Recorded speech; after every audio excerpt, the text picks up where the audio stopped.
What's up, sports fans? What's up, world? This is MC Run with his co-host, It's Kenneth, y'all. and we are keeping it 10 toes down. We are the sports podcast that enjoyed the Super Bowl, enjoyed Valentine's Day, because we are recording this podcast the day after Valentine's Day, Thursday. Exactly. Thursday, February 15th, 2024. But yeah, shout out to all your lovers out there. All right. But also, you know, the Super Bowl is now in the books. Sadly, the NFL season, the 2023 the 2024 NFL season has come to an end, sadly. But we're in the off season right now, like J. Cole, man. Shout out to, hey man, shout out to that man right there. Drop the album, Cole. We need it. Yeah, but speaking of the Super Bowl, KJ, we watched it. How'd you feel about it, man? The Chiefs go back to back, man. The Chiefs dynasty is real. It is alive and well. So, congratulations to them. Sorry, before you speak, KJ, I'm sorry. Gotta give my congratulations to Patrick Mahomes, Andy Reid, and the Kansas City Chiefs.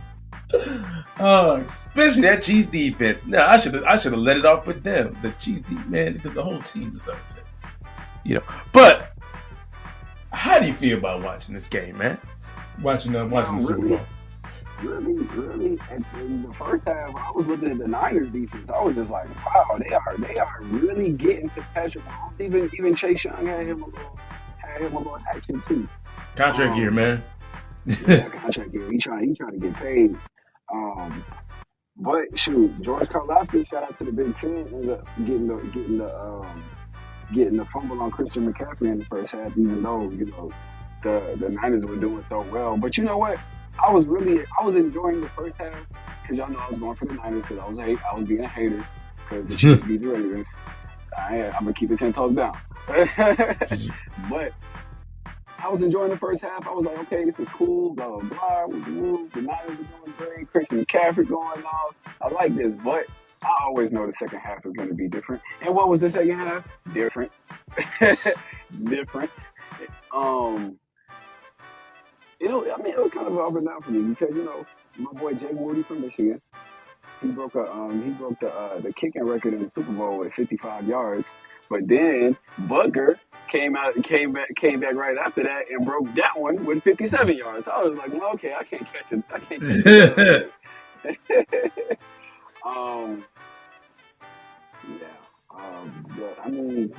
The Niners really tried it. The Niners really tried it. They had a receiver not only catch a touchdown,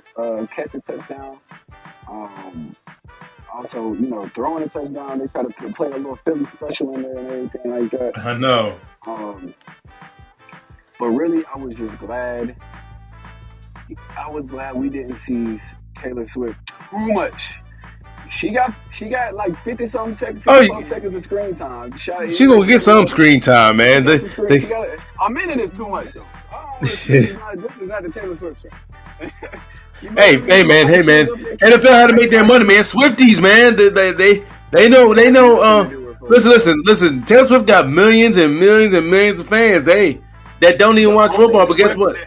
The only Swift that I recognize is DeAndre Swift. Of course, as football fans, that's the only Swift we really know. But yeah. All right. Shouts out to the Chiefs going back to back. Yeah, the first half, honestly, this game was kind of boring for me. It was like, it really. You would think, yeah, the 49ers defense did show up in that first half. They were pretty much shutting down the Chiefs. You felt like the 49ers offense should have done more. They should have done more, especially because they were moving the ball relatively well. I know the Chiefs defense kind of gave them a couple stops, maybe here or there, one or two, but the 49ers offense did relatively well in the first half. You feel like they should have done more because you really feel like at the end of the first half, I think it was like 10-3. The Chiefs were only down 10-3, or no, they were down. Oh man, you gotta look at the score again.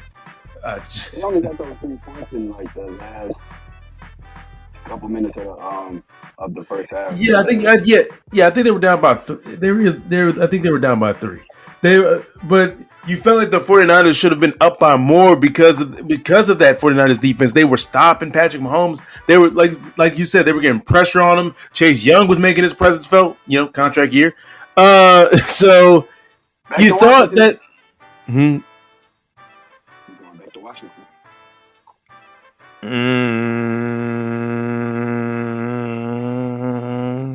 I'm just playing. Keep going. No. The Chiefs were up by no. Okay, no, yeah, the Chiefs were down by 7 at the end of the. Sorry, I'm looking at the quarters now. I knew they were down because like the 49ers defense held the Chiefs in check for the whole first half. The 3 points you held Patrick Mahomes, Andy Reid, and that offense to only 3 points, even though they have not been as impressive this whole season. Like this whole season, actually, even in the Super Bowl, they were not even that impressive. They were just but just in the second half, they were very, they're very methodical, very efficient, and that's like, honestly, they've been like that for the past 2 years. Like, they've been just playing efficient offense. They haven't been like, hey, bombs away, let's throw this, because they didn't have this, outside of that. I know they were going to miss Tyreek Hill, but clearly not. I guess they do miss him because of what he brings, but they're obviously still. Yeah, they're still winning. They're still winning without Tyreek Hill. They've won 2 Super Bowls since they got rid of Tyreek Hill. Like you said, it looks like they don't miss him. Well, in a way they do, but honestly speaking, people are gonna say Patrick Mahomes does it again. They're gonna give all the fanfare to Patrick Mahomes. That's because as quarterback is the most important position in the league. It's the glamour position. Everybody's going to give all the credit to the quarterback. However, I am going to give the majority of the reason why the Chiefs won, the real reason why the Chiefs won, all right, is the Chiefs defense. And honestly, they've been the reason why they've won this whole year. The Chiefs defense has not given up a 30-point score this whole season, including the postseason. Has not given up above 30. The most they've given up was, I remember, it was 27. I think that was to the Raiders in like week 11 or 12 in the regular season. And the Chiefs defense against the Ravens played against the Ravens. In that second half against Buffalo, that whole game against the Dolphins, and now in crucial areas in this football game, the Chiefs defense stepped up big. Now they're gonna look at the 49ers were able to move the ball. The beginning of the first half, 3 straight 3-and-outs by the Chiefs defense. Yep. 3 straight, which allowed Patrick Mahomes to score that touchdown to get it to make it to get the field goal and then score the touchdown to take the lead in the third quarter. I believe near the end of the third quarter. Once again, 3 straight 3-and-outs. Then in the fourth quarter, when the 49ers were moving the ball in the red zone, they had the ball in the red zone. They came away with 2 field goals. 2. At the end of regulation, it was 19-19. What do I always say? What do I always say when if your defense holds the team under 20 points at the end of regulation, guess what? They did their job. They did a great job. Because that's what as a defense, really, you're trying to hold them under 25, especially with these rules in the NFL. But you held them under 20 at the end of regulation? Because if the 49ers scored a touchdown on either one of those drives, Patrick Mahomes does not have a Super Bowl ring right now.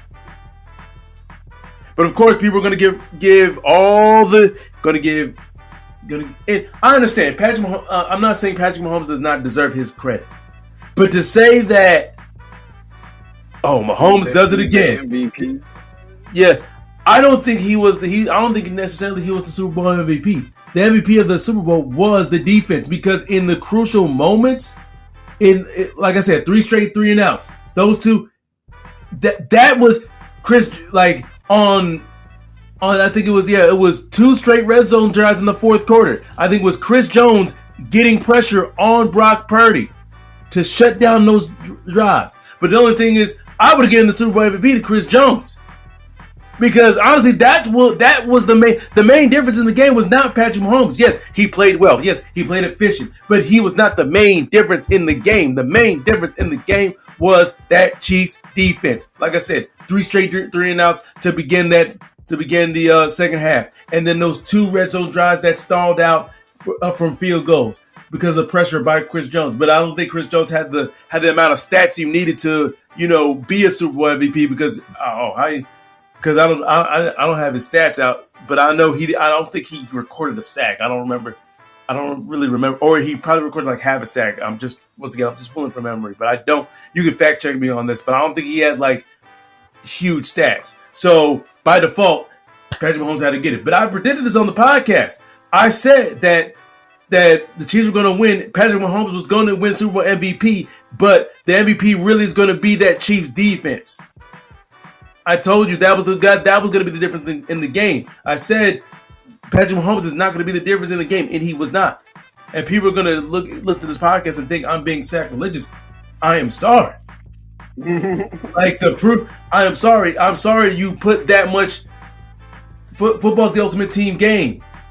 That's why I don't believe in giving the quarterback so much credit. Where honestly, if the 49ers scored a touchdown in either one of those drives, or if they didn't go, if one of their drives at the beginning of the second half, like I said, they had 3 straight 3-and-outs. If one of those yielded points, at least a field goal, once again, Patrick Mahomes is not lifting the Lombardi Trophy, and 49ers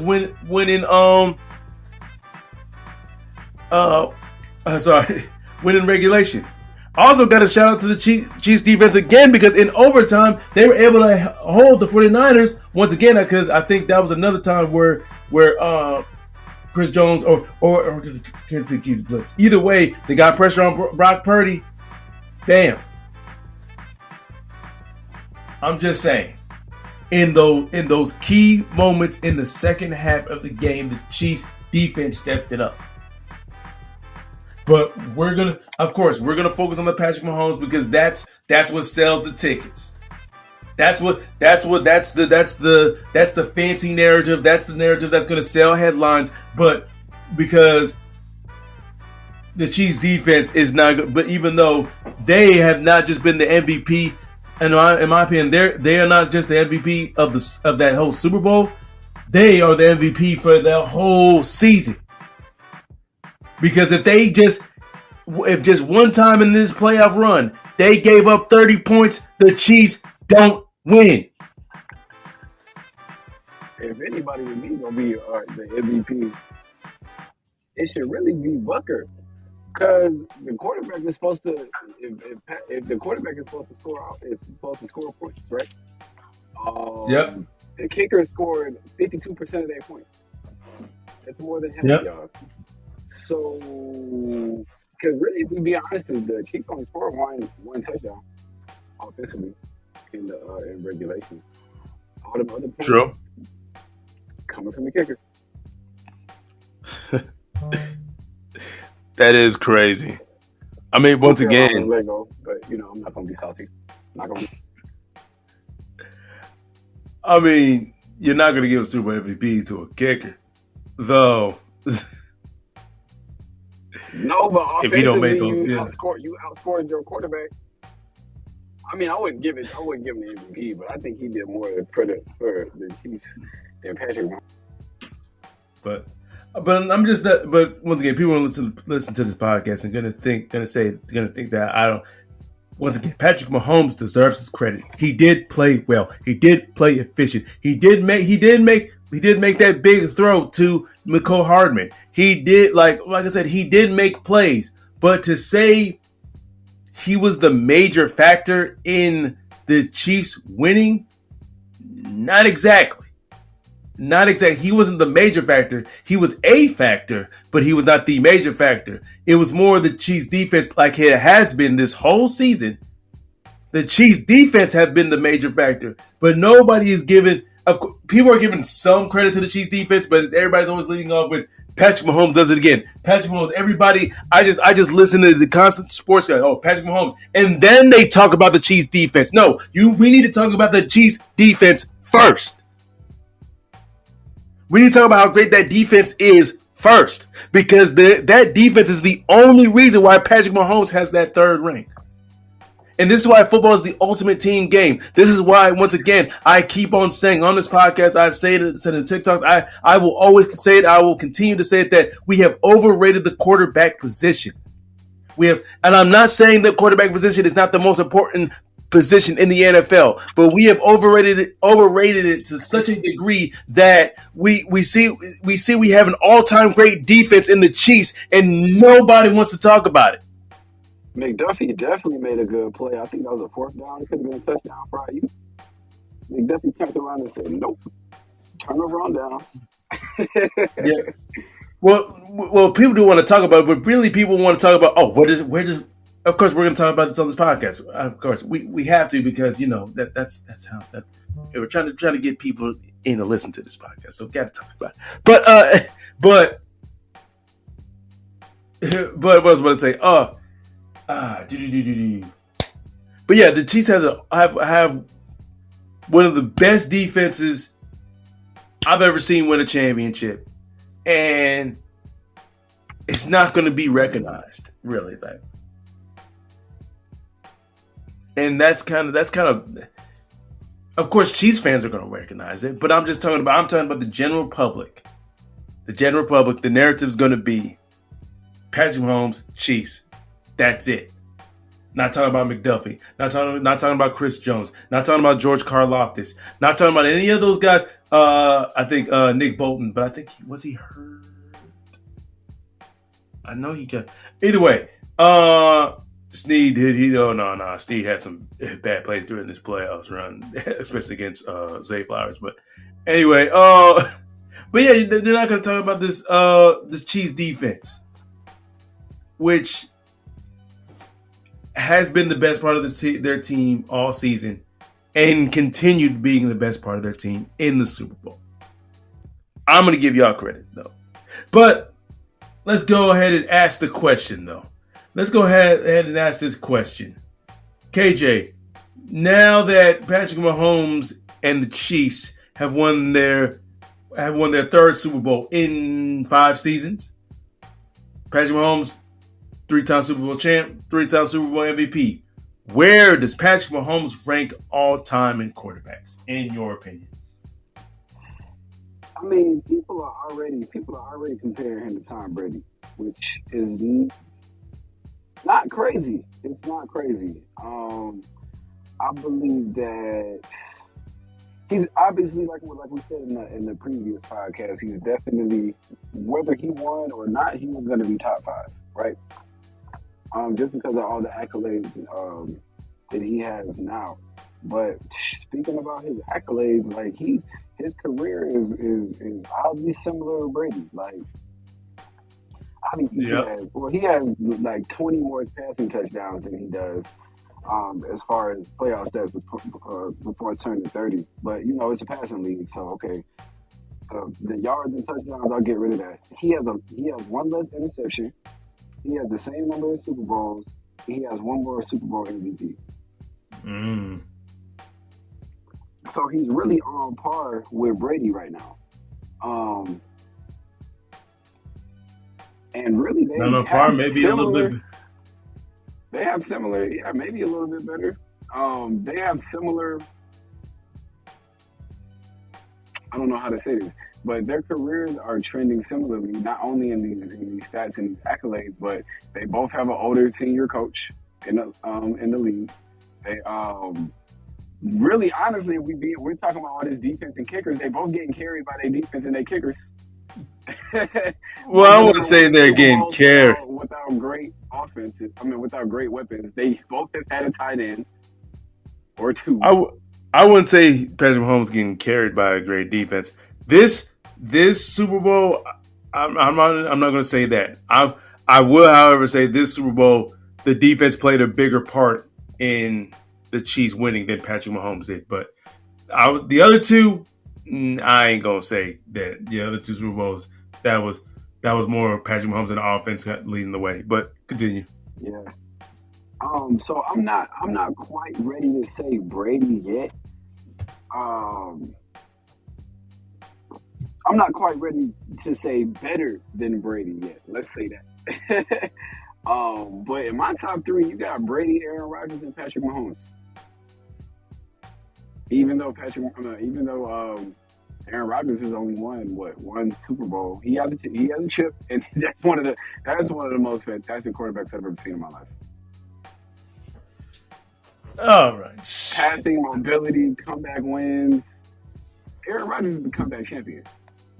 What about Peyton Manning, the guy who really modernized the quarterback position? He would be like 4 or 5. He's not better than Mahomes. I'll take Mahomes over him. I'll take Rodgers over him, and you have to take Brady over him because Brady was whooping his butt every playoff appearance. Not in the last 3 playoffs. If you actually look at like last 3-4 playoff appearances, Peyton Manning beat Tom Brady. I'm pretty sure Peyton Manning is. I mean, Brady has a considerable win loss record over Brady. I mean, over Manning. Once again, though, so where does Patrick Mahomes rank? I said he's at worst top 5 all time because I don't know exactly where I'll rank Patrick Mahomes. Like I said, you got guys like Joe Montana, let's say Peyton Manning, Brad Favre, Dan Marino, John Elway, Steve Young, just quarterbacks on top of quarterbacks, and Kurt Warner, another Hall of Fame quarterback. Guys like Otto Graham back in like the 40s, 50s with the Browns. We've never seen Otto Graham play. But I'm just saying, like these are the all time like great quarterbacks, like people in the Hall of Fame. But when we talk about like old heads like Otto Graham and Joe Namath and Johnny Unitas and everything like and that, Bart Starr, they're probably like really good quarterbacks, but it's like talking about like Bill Russell and Wilt Chamberlain. But remember, they played in the league where Mailman and milkman. But the rules were a lot. They favor the defense a whole lot. That's why you see guys during Johnny Unitas' time, and before that they had higher interceptions numbers because they were basically the cornerbacks were able to mug the wide receivers. Huh? I said, there were no pass interference penalties at all. Like at all. So that's why quarterbacks had a lot more interceptions. Because people were always like, why does quarterbacks back then have more interceptions? Because the quarterbacks were able to mug their wide receivers, like able to tackle them and all that. And then they came up with the Mel Blount rule, and then they just kept on adding more and more rules. They kept on emphasizing, because the NFL wanted to see more passing, more scoring, especially when Roger Goodell, but a lot of people don't realize like the evolution of the passing game, like how more quarterbacks started to throw for more yards, kind of coincided with Roger Goodell assuming becoming the commissioner of the NFL. But anyway, Patrick Mahomes, going back to Patrick Mahomes, where he ranks, I am going to rank him number 3. I feel like that's a good all time. Number 3 all time. I feel like that's a So good who's in shot. front of him? Hmm? Who's in front? Joe Montana. Joe Montana. Yes, it is because That's getting there toward he the went. end. He went. It's like Michael Jordan going 6-0 in the finals. He went 4-0 in Super Bowls, 11 touchdowns, 0 interceptions. Like one of the best big game quarterbacks. It's kind of funny how Joe Montana is undefeated in the Super Bowl, but yet people consider Brady the GOAT. But yet I don't consider LeBron the GOAT. But like it's kind of funny how a lot of people don't consider LeBron the GOAT because he's not undefeated in finals. But anyway, off that. It's a funny thing. But I put Joe Montana in front of him. Nah. You're probably right. I don't know. Like 2A and 2 would be him and Joe Montana. Like it. If Patrick Mahomes, well, he probably is number 2 next to Brady. Patrick Mahomes probably right now is number 2. And it's crazy because the guy's only 28 years old. He's got a whole another decade about. Huh? That's why I'm saying like Brady, but not. I don't know about Brady. But right now, yeah, he about at Brady because he still has so much more to go. Yeah, at this point if you compare this point in Tom Brady's career, the same points, Patrick Mahomes and Tom Brady, Patrick Mahomes is far better. Like I'm talking about at this point, like Brady at 28, Patrick Mahomes at 28. Give me Patrick Mahomes is far better. Yeah. So yes, Patrick Mahomes has a. Honestly, if the Chiefs, and we're gonna go ahead and talk about this, if the Chiefs three-peat, we probably have to give Patrick Mahomes the GOAT because he'll do something that him and the Chiefs will do something that no other team has done in the history of the NFL. I think since like the 1940s, nobody has done it since the merger. Them old behind stats. Get rid of them. Because I think like Otto Graham went to like in like the 40s, went to like 7 out of 10 championships, and I think he won like 5 straight, something like. I don't know. I gotta fact check myself. But yeah.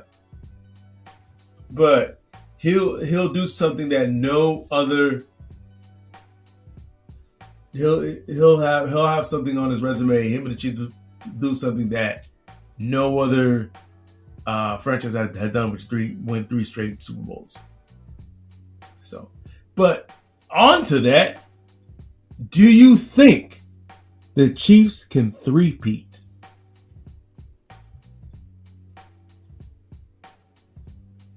That is a tough question. First of all, if they try to go if they try to go into the next season how they currently are constructed, no, I don't think they're going to three-peat. I don't, because they were very rocky during the regular season. As you know, I feel like most great teams are like, okay, we're gonna coast through the regular season, and in the postseason we don't click it on. So that's understandable, but at the same time, I don't think so because you would still have to go through Baltimore. You would still have to go through Buffalo. You would still have to go through Miami. Houston's going to get better. Cincinnati is going to come back. Jacksonville should get better. Aaron Rodgers is coming back. The Chargers should be a whole lot better. Deshaun Watson, good. Question mark, but could be good. You know what I'm saying? So there's so much competition as presently constructed. I don't think they can do anything because they got Andy Reid and Patrick Mahomes. But it'd be very tough. Now, for me, if they were the three-peat, they need to go out and get a number 1 receiver. Rashee Rice is cool, but he's still young. Sophomore slumps, and you need a big guy. So if they get like a really good receiver, I don't know really who's out there in the market next year. But if they get like a really good receiver, like a T. Higgins, if they steal T. Higgins from Cincinnati, I'm scared of the Chiefs all over again. What you got? I'm not going to rule it out. We saw we saw we just saw the Chiefs win. We just saw the Chiefs repeat, and their offense wasn't as impressive as it has been in years past. And we saw that the Chiefs defense was really able to step up this season and not carry them well and be a big part and really be the major part for the reason why they won the Super Bowl. Once again, I will die on this hill. Y'all cannot tell me that that the Chiefs defense was not the best part of their team this whole season, and the biggest reason why they actually won a Super Bowl. Was one of the repeated as Super Bowl champions. All right. Once again, not Patrick Mahomes, because honestly, if the Chiefs defense gave up 25 or more points in regulation in the Super Bowl or in any game that they had this whole playoff run, they're going home. They're losing. Point blank and period. You can argue with a wall. I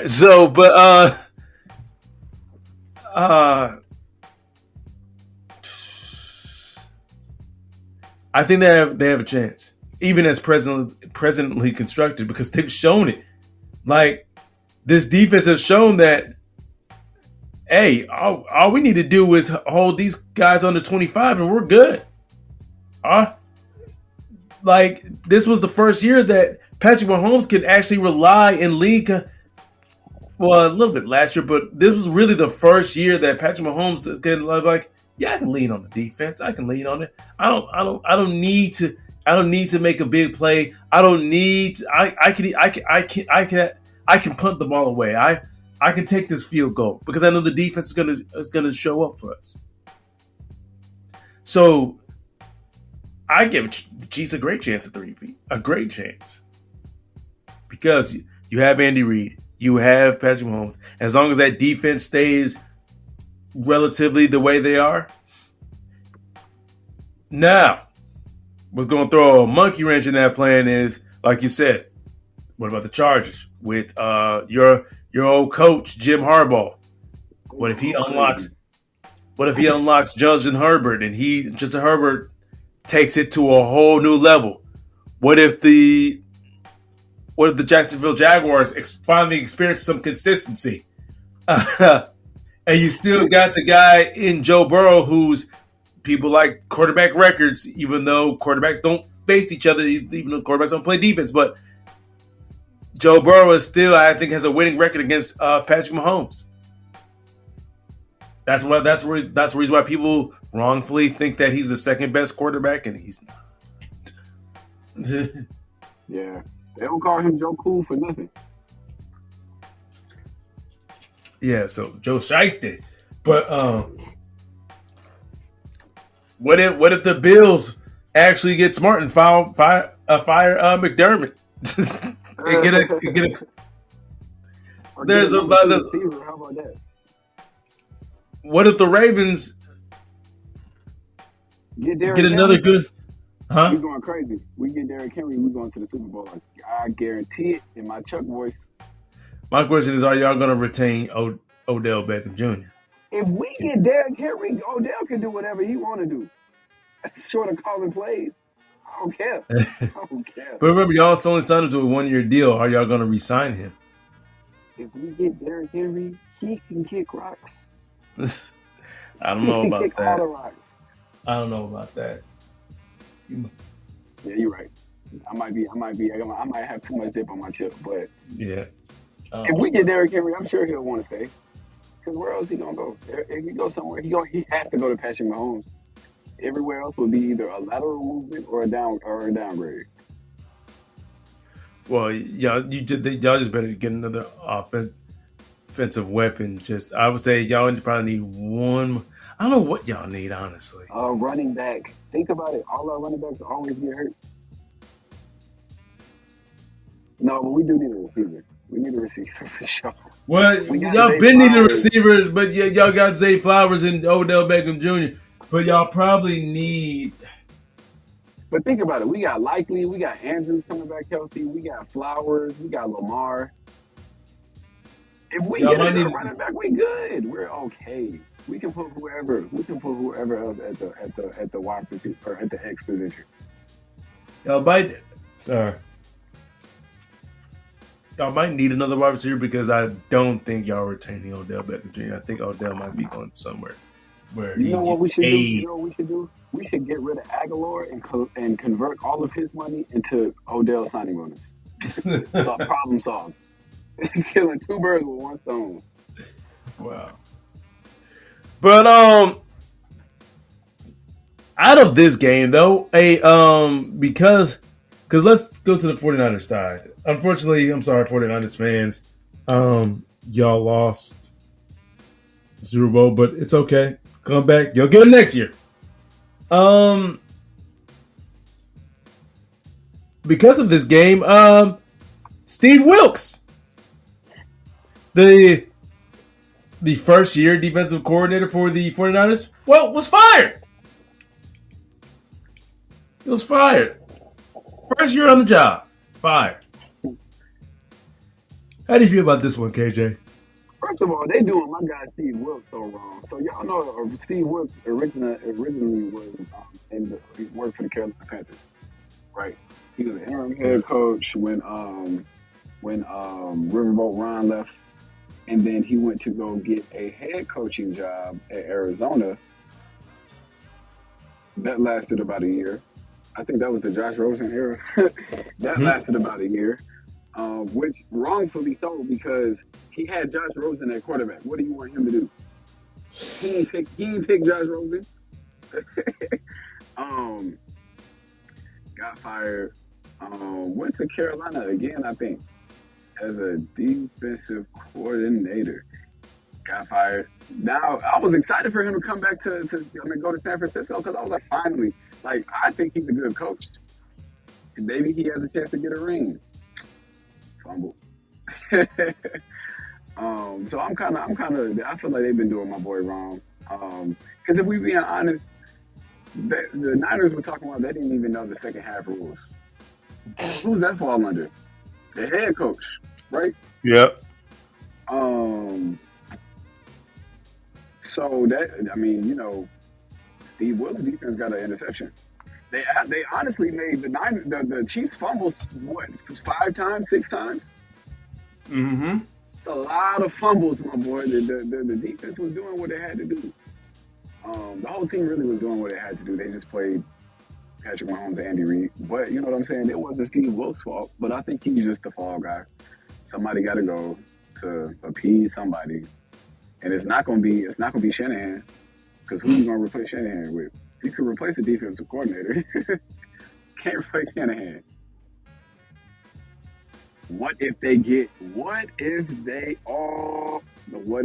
what's it called becomes the defensive coordinator? Who? Belichick.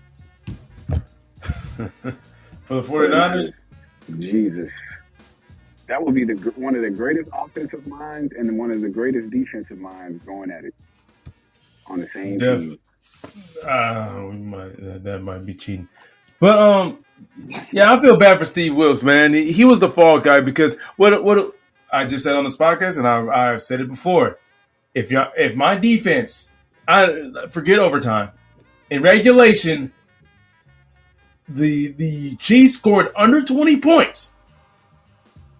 And really first half, they only had 3 points. Like I understand Chiefs eventually Andy Reid, Patrick Mahomes, they're gonna figure it out in the second half eventually. But saying all that, they only allowed the Chiefs in regulation because once again, in regulation under 20. They held them under 20. That's what you want for your defense in regulation because once again, overtime that's an extra quarter. Okay, whatever. But in regulation, in 4 quarters to play, you want your defense. Hey, just hold them under 20. The offense got the rest. Kyle Shanahan, you need to look at yourself.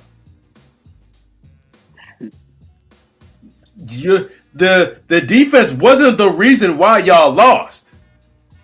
It really was not. I'm not gonna put this on San Francisco's defense. I'm not, because yes, could they have played better in the second half? Yes, they have. Yes, they could have. But what did you expect to only to did you expect your defense to hold Patrick Mahomes in the Kansas City Chiefs to like under 10 points or something? If you expected that, there's certain things called realistic expectations. You may believe in your defense, but then let's have some realistic expectations here. The defense played well enough to win. Your offense did not play well enough to win.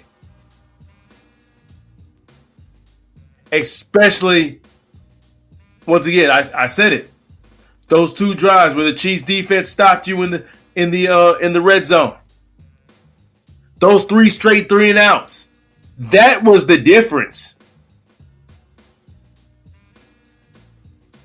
What, you ain't gonna fire? Of course, like you said, the head coach ain't gonna fire himself. So Steve Wilkes was the fall guy, but it really was not his fault, because it's not his fault that the 49ers offense went 3 straight 3-and-outs.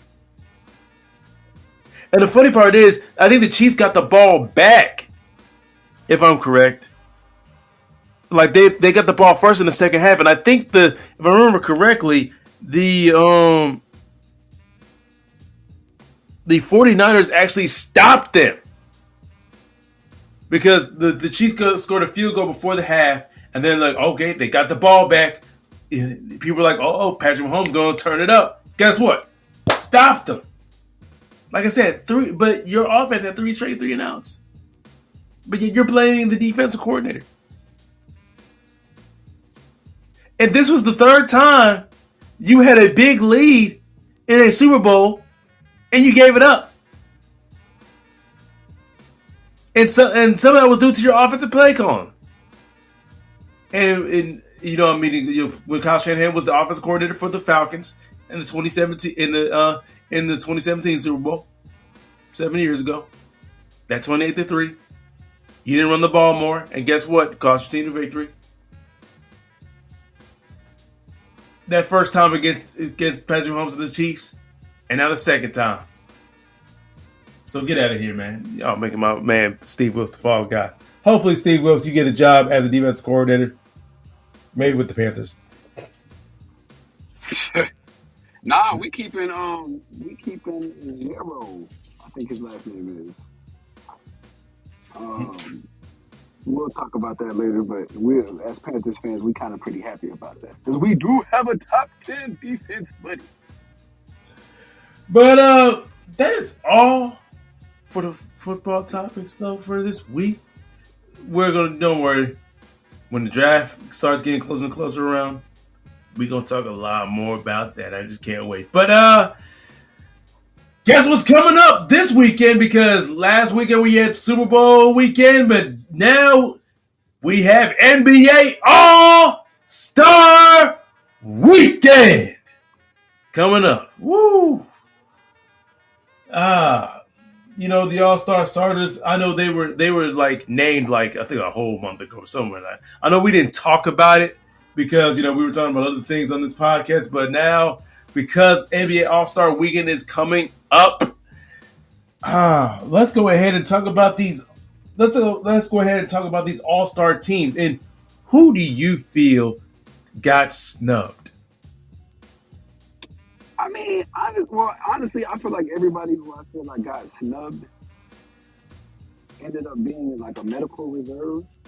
So they're all-stars now. So I'm not really tripping. Like at first, I thought like Trae Young got snubbed or whatever like that, because that boy balling, he is averaging 27 and 11. Okay, that's a lot. And on the kind of average to slightly below average league average shooting, but it's okay. Yeah. I mean, he is the team's only everything. So he's on touches, but they got Murray. They got DeJounte Murray. Come on, man. Look around the East and look at who everybody is at. Right.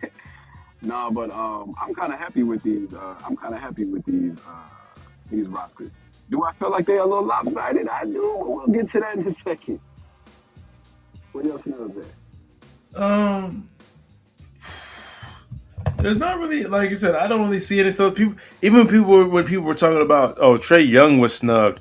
I don't believe exactly he was snubbed. I understand Trey Young is an all-star level player. I understand that, but don't get me wrong. Trey Young is very entertaining. I love watching Trey Young play. Honestly, he's the only reason why I watch Hawks games. Like, he's the only reason why I consider. He's the only reason why I put on a Hawks game. The only reason. Because I'm like, oh, because anytime I see the Hawks are on, I'm like, but then I was like, wait a minute, I gotta watch my boy Trey Young. Like I said, entertaining player, all-star level player. I understand why he wasn't on the All-Star team. Because it's kind of like, yeah, you put up, it's kind of like, yeah, you put up some great stats, but do you really impact winning? Like, people talk about how how he's horrible on defense, how he turns the ball over a lot, and how sometimes in games where he'll put up a lot of shots, and he'll turn himself to a volume shooter. So a lot of that, though, it's a lot of that, and that's why people are like, yeah, you're not an all-star. But hey, that's what the same thing I would say about Luka. I feel like Luka and Trae Young's games are not the same games, but they both are volume shooters. They both, like, if the Mavericks did not have any other pieces, I feel like they would do the same thing. Because I don't think Luka really be impacting games. I think he be losing a lot more games than he be impacting. Regardless, he be out here dropping 50 and 25. Like, that's sacrilegious what you just said, man. The people listen. yeah, people love Luka, but if I were to start a franchise, it would not be with Luka Doncic.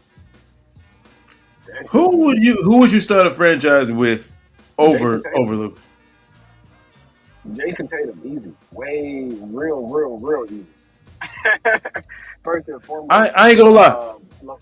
Giannis. You know who I would? Guess who I would? Cool. No, you just give it a guess, huh? Donovan Mitchell. Oh, no. Anthony Edwards. There we go. Yeah.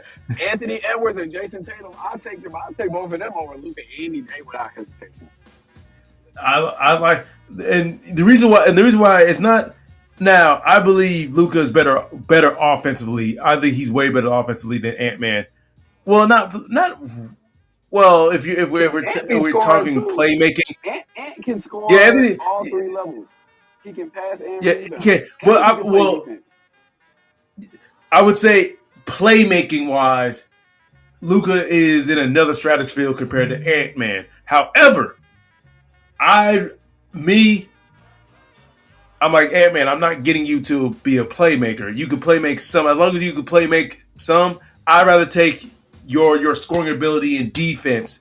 Yeah, you may not be able to score as well as Luka, but you still can score good enough, and you're better than him on the defensive end. Like, I know, like, to a point where I could put you on the, I could probably put you on the best players, but the other team's best offensive players, and I believe you can shut them down. Yeah. So but yeah, of course, it was Ant-Man. That's like, that's my boy. Like, if there's one player in the NBA, actually, I do. Well, no, he's not snubbed. But I just wish he was in the game. Zion Williamson. I'm giving up on Zion. But it's because he can't stay healthy. So that you're not getting, you're not. I'm not saying I'm not saying he's a snub. He's not a snub. He's not a snub. You can't stay healthy. I'm sorry, man. You're not going to get in. But I just wish I could see you. And I like, could somebody just vote? Come on, New Orleans. Could y'all vote him in the game? I want to see Zion. I want to see Zion Williamson. He better look. He got right now. He has a better chance of playing in the celebrity game than he does in the All Star. I mean, actually, you know what I'm mad about though? Zion not taking part of the dunk contest. Like, dude, huh? I feel like that's a medical decision. Them knees are not it.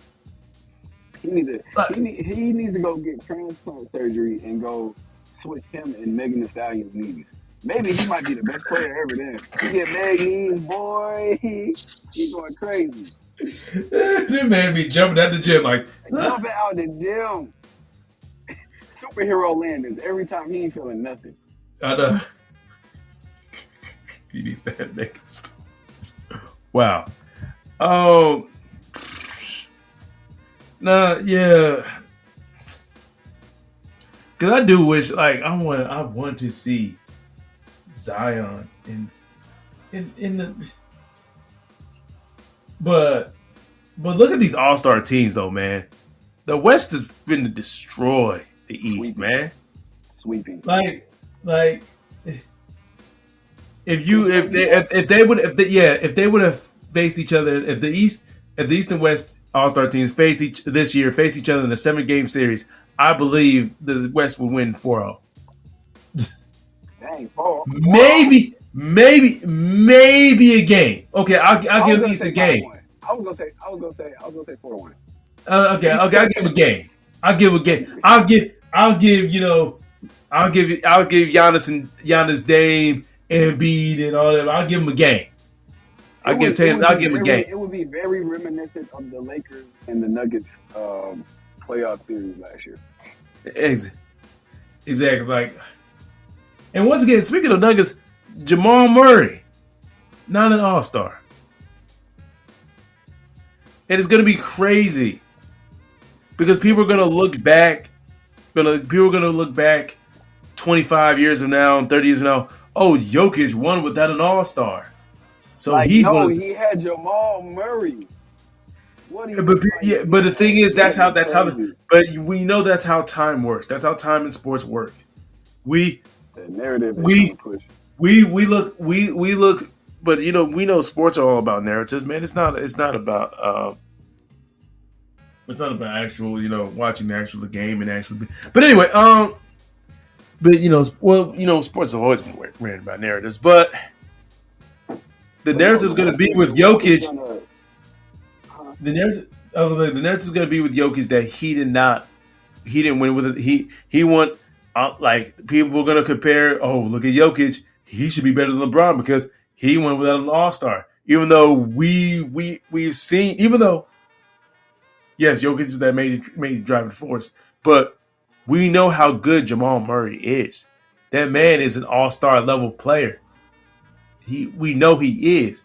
The problem is, most of his career, he probably would have been an All-Star. Yeah, he probably would have one or two. I would say he would probably have one or two All-Stars. I would say two. Yeah, two. But the West is loaded with guards, bro. Like, he's gonna have to wait till like Paul George, Kawhi, Steph Curry, all of them retire before he get one. Yeah, like, because even Kyrie didn't get in, man. You know what I mean? It's slim pickings out here in the West. It's the wild, wild West for real. But no, that West roster is going to wax the Eastern roster. You got Luka, KD, Shai Gilgeous, LeBron, and Jokic starting, right? Yeah. Versus Giannis, Halliburton, Damian Lillard. I think we can stop now. Like, you know what I'm saying? Oh man, and even the reserves are crazy. Like, they got Booker on the bench, they got Curry, they got AD off the bench. Anthony Edwards, we just got done talking about him, Paul George, Kawhi, and Karl Anthony Towns. Yeah, but shout out to my man Paolo. Yeah, my man Paolo Banchero. Yeah, they have relying on Scotty Barnes. Hey, don't disrespect Scotty Barnes, man. Scotty Barnes. Let's say, okay, who's the best Who is the best rotation? Who's the best reserve for the East? Would you say Jalen Brown? Maybe Jalen Brunson, Donovan Mitchell. It's. I would Do you think either one of say those? it's Okay, go yeah, ahead. it's between Jalen Brown and Jalen Brunson. It's between one of those two. So either one of those two, do you think that they would crack even the reserves for the West? Because they're not cracking the starting spot, but do you think they would be a reserve for the West if they played over there? Would I I? can't see it. Would I can't see. I can't. Jalen Brunson this season could. I'd put Jalen Brunson over Booker this season. Yeah, Jalen Brunson been killing it. I'd put him over Booker. That'd probably be the only person. But I'm not taking out Booker. Heck no, that's Devin Booker. You can book that one. I don't know. I can make a case. Yeah, But that'd be the only person. That'd be the only person because I ain't doing no, not Curry, not Anthony Davis. You know how I feel about Ant Man. Not PG-13, Kawhi, and Cat. Also, James Harden didn't even make it to the All-Star team. oh, yeah, he really didn't. Like, look at all these, like all the big names, like the big names that did not make it, like Kyrie. And this is just for the West. Kyrie, James Harden. Who else? Who was the big name? I'm not gonna include Russ, because Oh, we know at this. De'Aaron Fox is not in there. Sabonis is not in there. Yeah. Oh my God, De'Aaron Fox. Yeah. But we just got done talking about Jamal Murray. Yeah, like that. But I'm just talking about. Yeah, you're right. The guard spot for the West is so like because if a like I believe if De'Aaron Fox was over in the East, he would have made it. Yeah, He would have made it over. I believe De'Aaron he. Fox in the East probably would be the best guard, honestly. Maybe Donovan Mitchell. I don't know about it. Halliburton is sick though. That man, that is what did y'all see? I don't know if y'all saw the highlight he had the other day where he passed it to himself off the backboard to pass it outside for the three. That's some What? Kobe stuff. That is a point guard play because usually people pass it off the backboard, you ducking that thing. Nah, Mhm. mid air, three. Kobe did it first. Just letting you know. What you mean about? Someone asked, "What do you mean by that?" You better go look at some highlights. but but yeah, like man, the West got some guards. Like it's gonna be sad that once again because of that, a guy like I said, Jamal Murray is not gonna. He's I don't know if he'll ever make an All-Star team, even though he's plenty worthy. We know how good he is, but once again, that's gonna. I'm just. It's gonna be funny to see narratives like 30, 35 years from now. Oh, Jokic is the greatest center out of all time. You know why? He didn't. Unlike Shaq had Kobe. Look at Wilt Chamberlain when he won his championship. He had Jerry West. Kareem had Magic, and before he had the Big O, Oscar Robertson. Jokic didn't have anyone like that. No, Jokic didn't have anyone. Me who watched, and then me 35 years 35 years from now, thinking like Jamal Murray was actually a really good player.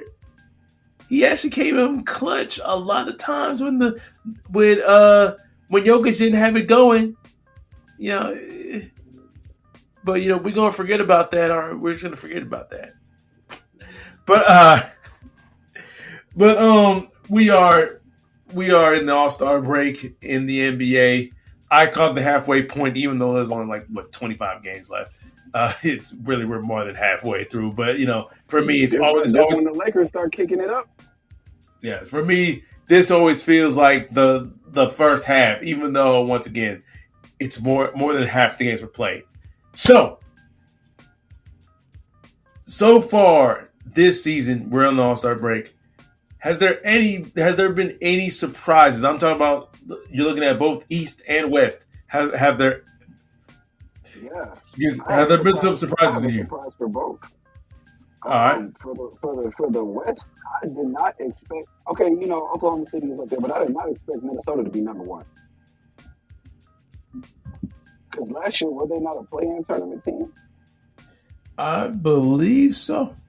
Yeah, y'all number one. Okay, shout out to y'all. We're not surprised about Boston. We knew they were going to be good, but New York,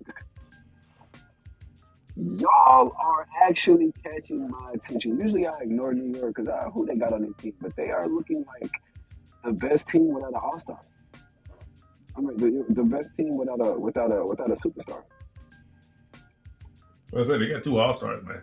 Yeah, they got two All Stars, but they the best team without a superstar by far, and they're like scary good too. I don't know if they can beat Boston, but they can definitely beat everybody else in the East.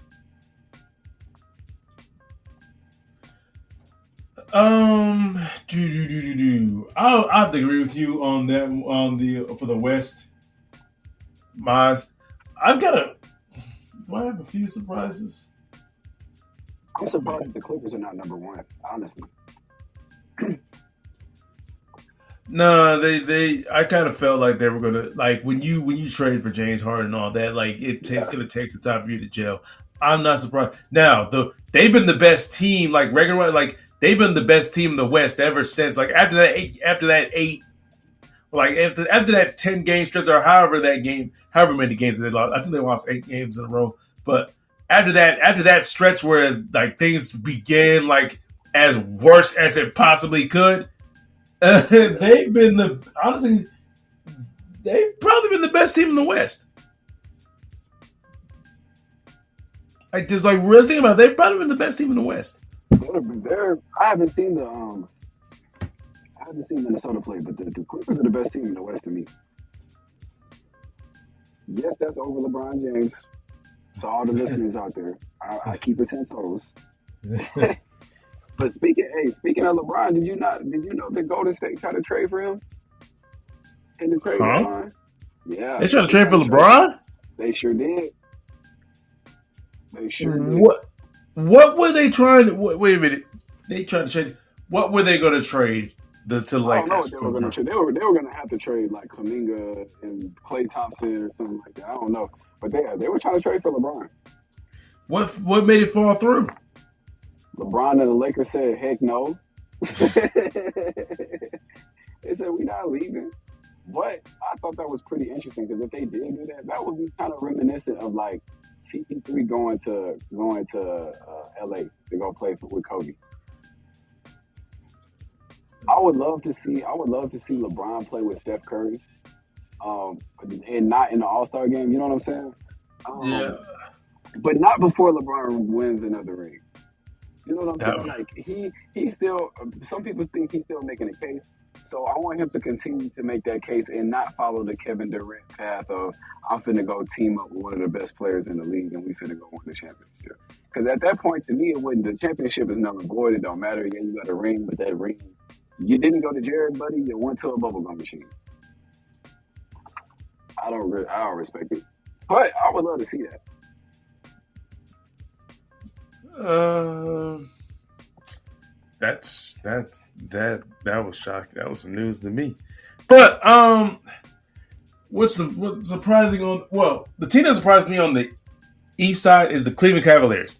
I didn't think they would be number 2 seed. I did not.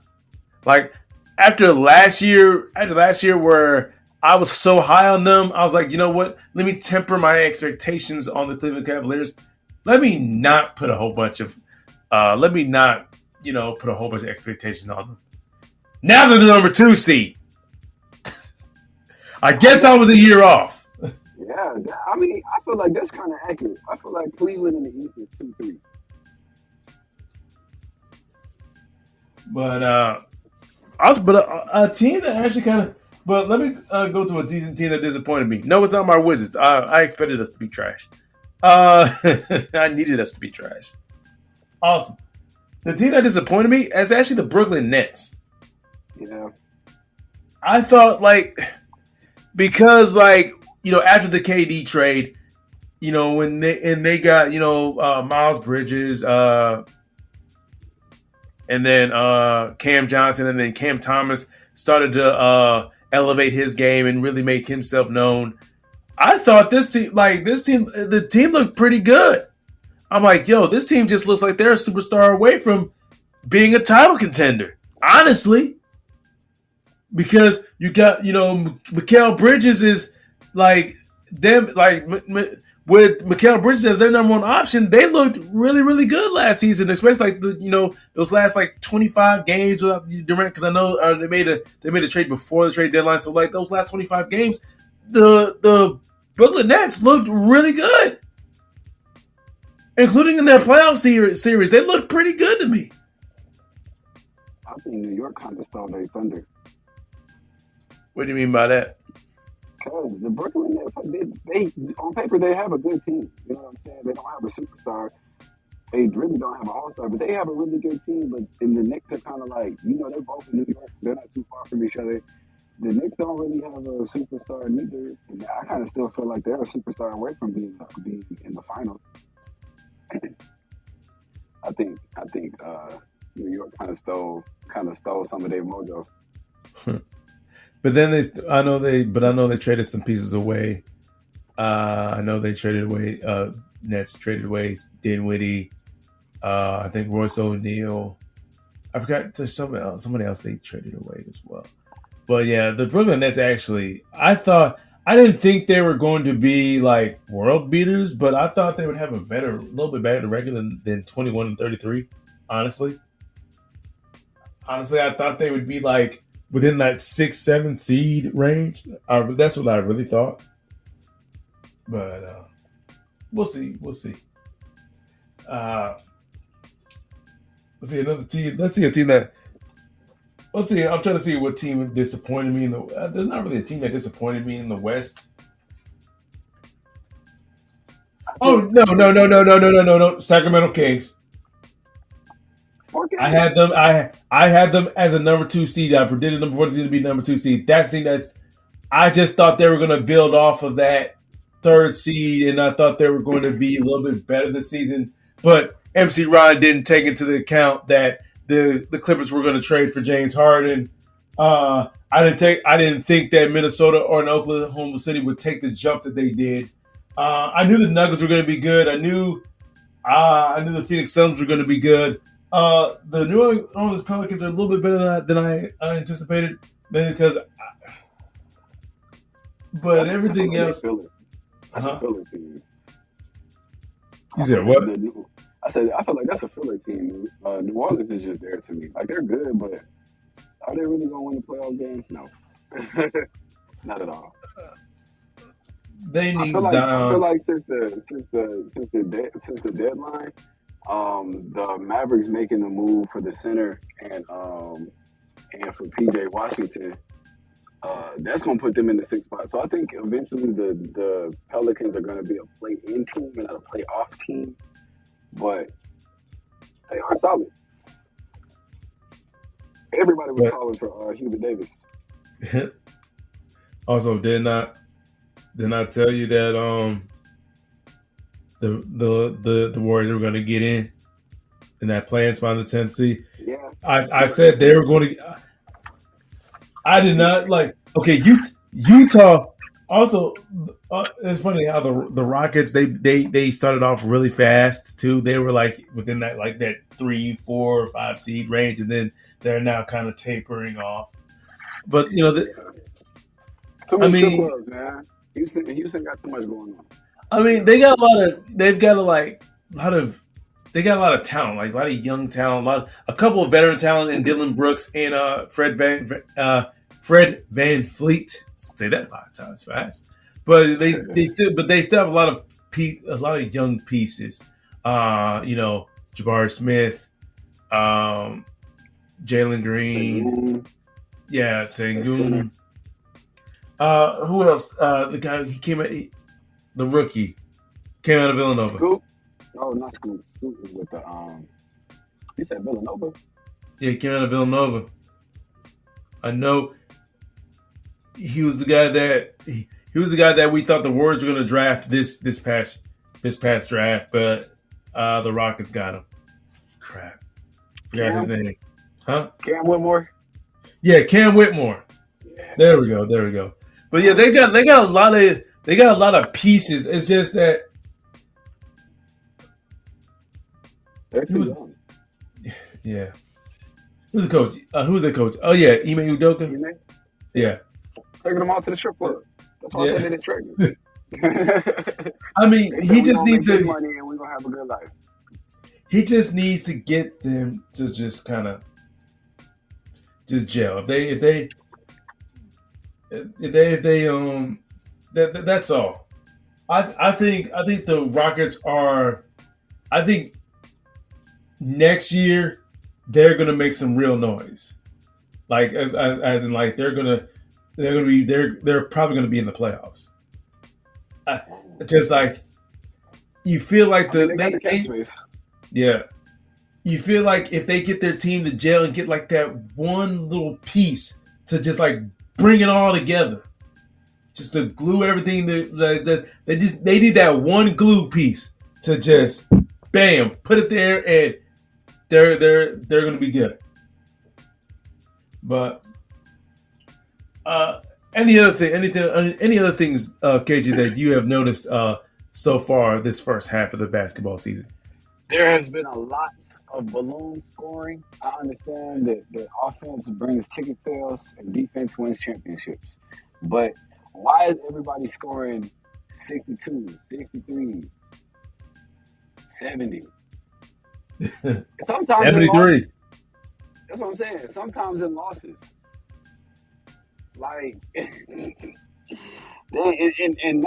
not even like we can see that through the course of a season, but like you doing that through like a 1 month span. What's going on? But yeah, I'm excited. Oh, I can't wait. I can't wait. Even though football season is over with, I'm excited because my favorite part of the season is the off season. Like you said, shout out to Cole. But basketball about to kick up, and that means that all the teams that are important and matter are about to ramp up as well. definitely, definitely. Also, one little small thing I want to once again shout out to my Wizards, super with the tanking. We are almost there. We are almost about to out tank the Detroit Pistons. It's not I just need Detroit Pistons to win 2 more games, and I still keep on losing, and we will officially have the worst record because we deserve it, because we are the worst team in the NBA. I've been saying this all season.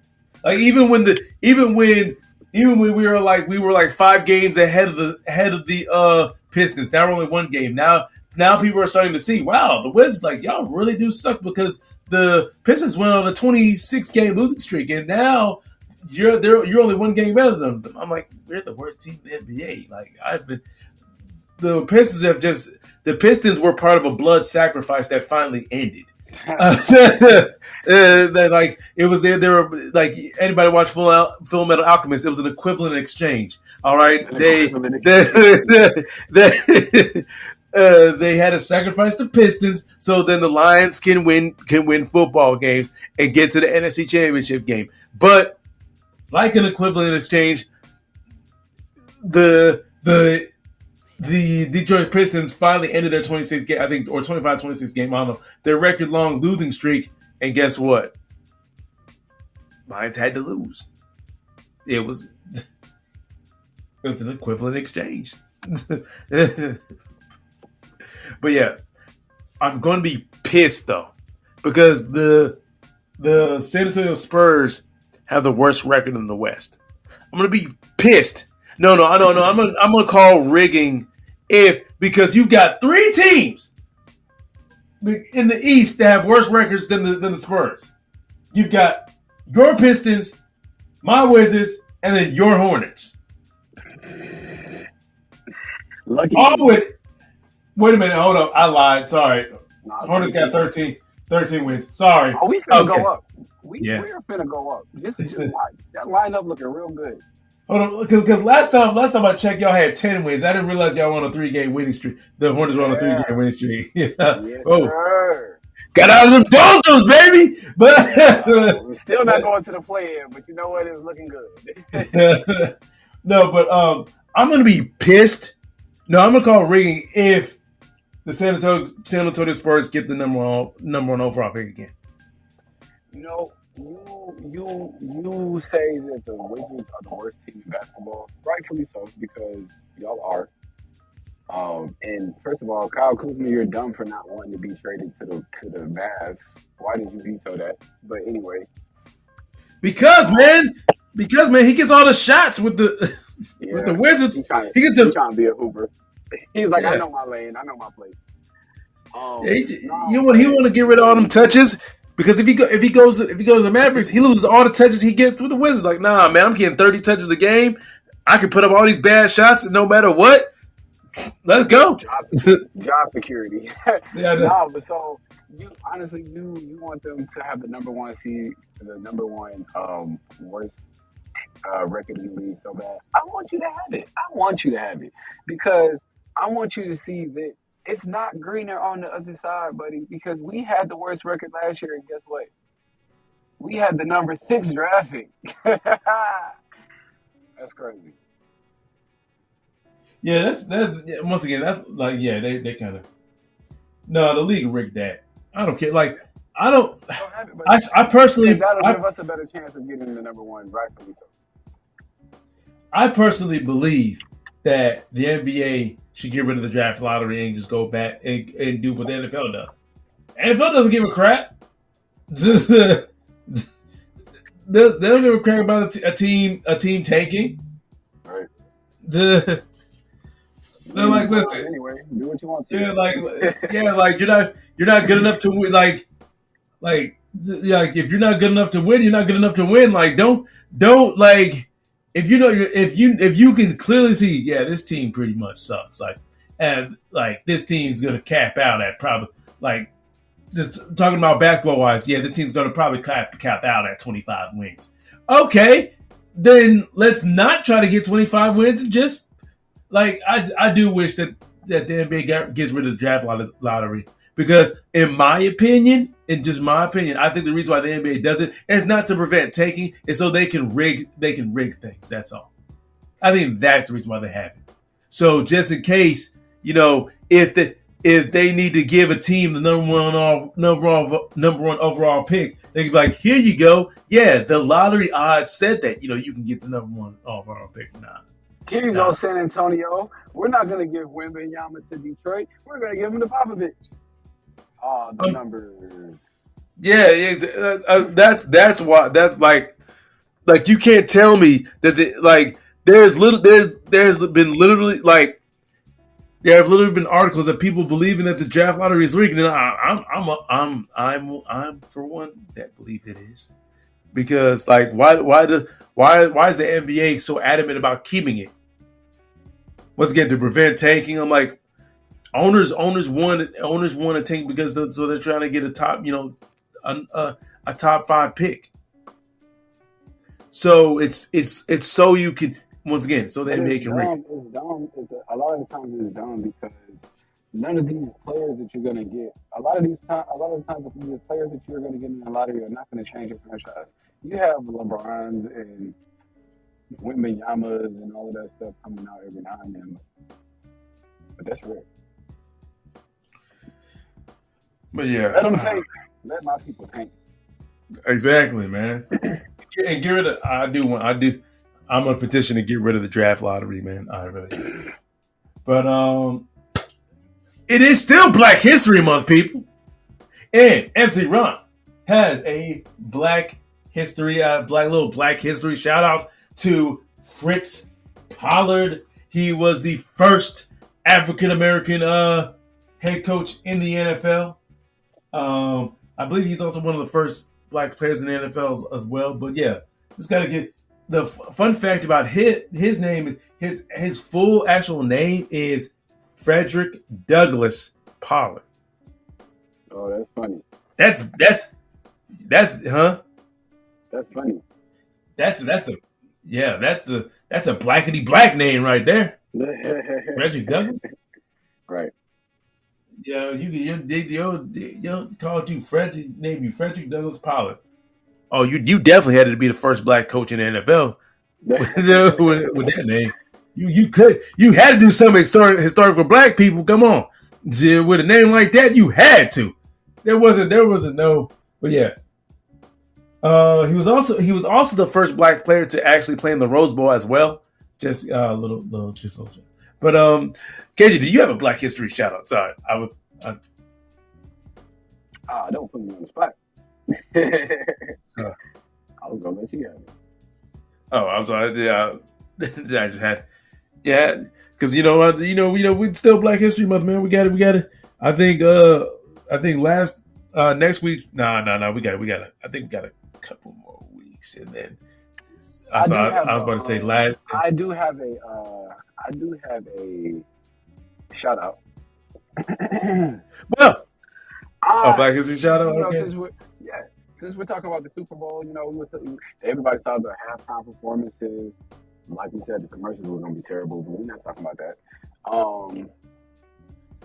want to go ahead. So they had Usher and everything, and Lil Jon, and who else they had up there?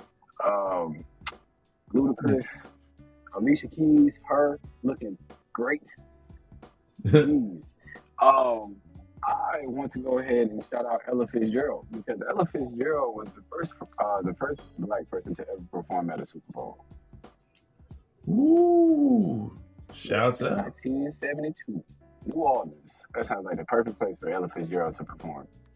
Definitely. But we're going to wrap this podcast up like we always do with our last second shout outs. So, KJ, who in the sports world do you have to shout out? I got some old black girl magic for y'all. I want to go ahead and shout out Sanaya Burks. She is a Texas State commit. And on senior night, she dropped a 75-point triple-double. Yes, do not adjust your TV. 75, 19, and 15 steals. Steals? So, I had to let y'all marinate on that one. 75 points, 19 rebounds, 15 steals on senior night. That is one heck of a mic drop. Shout out to her. I hope she enjoys the rest of her senior year. And I hope she ball out in Texas State. Shout out to Sanaya Burks. Definitely. And my shout out goes to Caitlin Clark. She is now officially the all-time leader in women's scoring leader in women's college basketball. She is the scoring queen and probably future number one overall pick in the WNBA draft. Shouts out to her. Definitely. She like watching her play. She's like, I know I kind of gave her a little bit of what kind of tough shit. Losing to the LSU Tigers last season, but give the girl respect to where she deserves. She's the best player in college football. I mean, women's college basketball. Whew. Yeah, that's right there, buddy. Mm-hmm. Yeah. Mm-hmm. No. Yeah. She's the best player in women's college basketball. Best college player of all time, women's college player of all time. We got it. I don't know about that, but because you got your Mom Morris, definitely got your Mom Morris. You got to give people like who else? Candace Parker, huh? Skylar Diggins. Yes. I don't know about that one, but like I said, Maya Moore, Candace Parker, Brianna Stewart. Come on, but Brittany Grime. Yeah, Brittany Griner. So yeah, but she's definitely up there. Caitlin Clark is definitely up there, and even Sabrina. She came out of Oregon. I can't say her last name, but shouts out to Caitlin Clark, one of the greatest women college players. Going to be the number 1 overall pick in the WNBA draft, and more success to you. But that's all the time we have, folks. I am MC Run with his co-host. It's Kennedy, y'all. And we are Penn State. No. We are. Sorry. We are winners over here. I don't know what Penn State doing, but we are going blue on this side.